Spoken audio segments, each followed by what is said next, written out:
हरियाणा में अब कानून और इंसाफ की जंग और भी खतरनाक हो चुकी है, क्योंकि मनीषा हत्याकांड में अब कुख्यात लॉरेंस बिश्नोई गैंग ने सोशल मीडिया पर खुली चेतावनी दे दी है। यानी कि अब इस गैंग की एंट्री हो गई है। उन्होंने चेतावनी में कहा, अगर हरियाणा पुलिस और सरकार कातिल को सजा नहीं देती तो हम खुद उसे मौत के घाट उतार देंगे। सोशल मीडिया पर पोस्ट करते हुए लॉरेंस बिश्नोई साफ कह रहा है कि अगर हरियाणा पुलिस न्याय नहीं दिला पाती है तो हम कातिल को मौत के घाट उतार देंगे। बताया यह भी जा रहा है कि इस हत्याकांड में लॉरेंस और रोहित गोदारा अपने वर्चस्व बनाने के लिए दावा कर रहे हैं। इससे यह तो साफ हो रहा है कि यह सिर्फ एक धमकी नहीं बल्कि स्टेट मशीनरी को सीधी चुनौती है। अब सवाल है कि क्या न्याय का फैसला अदालत करेगी या अब गैंगस्टर की बंदूक से होगा। हरियाणा में अब कानून और इंसाफ की जंग और भी खतरनाक हो चुकी है। मनीषा हत्याकांड में कुख्यात लॉरेंस बिश्नोई गैंग ने सोशल मीडिया पर खुली चेतावनी दे दी है। यानी कि अब लॉरेंस बिश्नोई गैंग की इस पूरे मामले में एंट्री हो चुकी है। चेतावनी देते हुए गैंग की तरफ से पोस्ट करते हुए लिखा गया कि अगर हरियाणा पुलिस और सरकार कातिल को सजा नहीं देती तो हम खुद उसे मौत के घाट उतार देंगे। सोशल मीडिया पर पोस्ट करते हुए लॉरेंस बिश्नोई साफ और खुली चेतावनी दे रहे हैं और कह रहे हैं कि अगर हरियाणा पुलिस न्याय नहीं दिला पाती है तो हम खुद कातिल को मौत के घाट उतार देंगे। अब यहां यह भी बताया जा रहा है कि इस हत्याकांड में लॉरेंस और रोहित गोदारा अपने वर्चस्व बनाने के लिए दबाव कर रहे हैं, दावा बना रहे हैं। इससे तो यह साफ होता है कि ये जो भी हो, यह सिर्फ एक धमकी नहीं है बल्कि स्टेट मशीनरी को सीधी चुनौती है।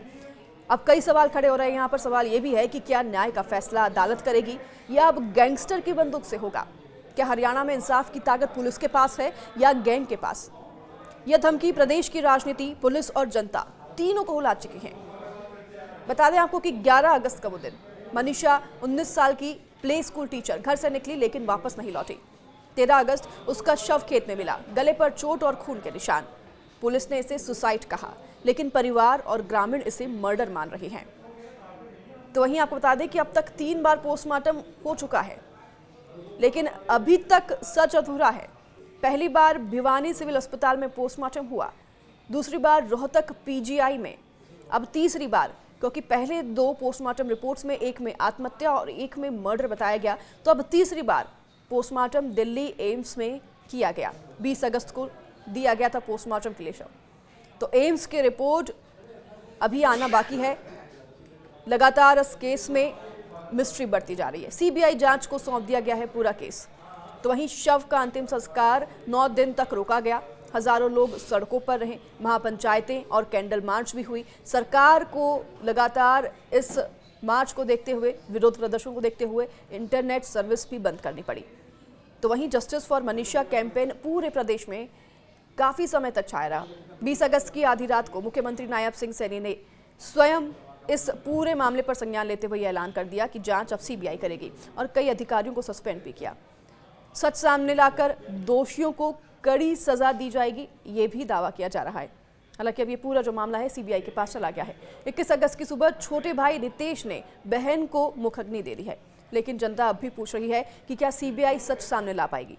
लॉरेंस बिश्नोई गैंग का बयान इस पूरे केस को और भी जटिल बना रहा है। जनता में मैसेज अब ऐसा जा रहा है कि अगर सरकार फिर होती है तो क्या गैंग न्याय करेगा। तो ये प्रशासन अब 2 मोर्चों पर फंसा हुआ है, सीबीआई जांच और गैंग की धमकी। अब यह केस मर्डर या सुसाइड की थ्योरी में उलझा हुआ है। पुलिस इसे सुसाइड मान रही है, जबकि परिजनों का भरोसा है कि बेटी कभी जान नहीं दे सकती, उसका मर्डर हुआ है। तो 10 दिन से मामला सुर्खियों में है। 15 अगस्त से प्रदेश भर में जस्टिस फॉर मनीषा कैंपेन चल रहा है। लोग कैंडल मार्च निकाल रहे हैं, सोशल मीडिया पर पोस्ट की बाढ़ छाई हुई है। तो परिजनों की मांग पर अब 20 अगस्त को सीएम नायब सिंह सैनी ने केस की जांच सीबीआई को सौंपने की घोषणा कर दी। भिवानी अस्पताल और रोहतक पीजीआई के बाद 20 अगस्त को दिल्ली एम्स में तीसरी बार मनीषा के शव का पोस्टमार्टम कराया गया। अब कहा जा रहा है कि एम्स से रिपोर्ट मिलने के बाद सीबीआई की भूमिका शुरू होगी। तो मनीषा का आखिरकार गुरुवार 21 अगस्त को अंतिम संस्कार कर दिया गया। मौत का राज खुलने के इंतजार में 8 दिन उसकी लाश अस्पताल में ही पड़ी रही। मनीषा की डेड बॉडी 3 बार पोस्टमार्टम के लिए गई, 3 बार पोस्टमार्टम किया गया है।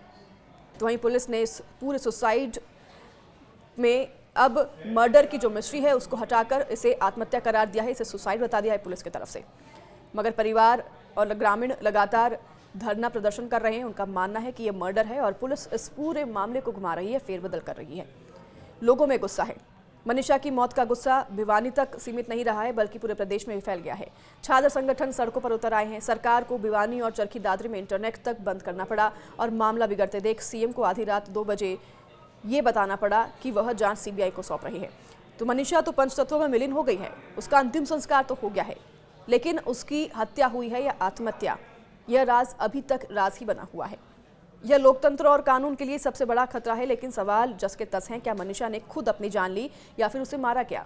क्या सीबीआई इस गुत्थी को सुलझा पाएगी और क्या सरकार दिखा पाएगी कि न्याय का असली ठेका कानून का है, ना कि गैंग का?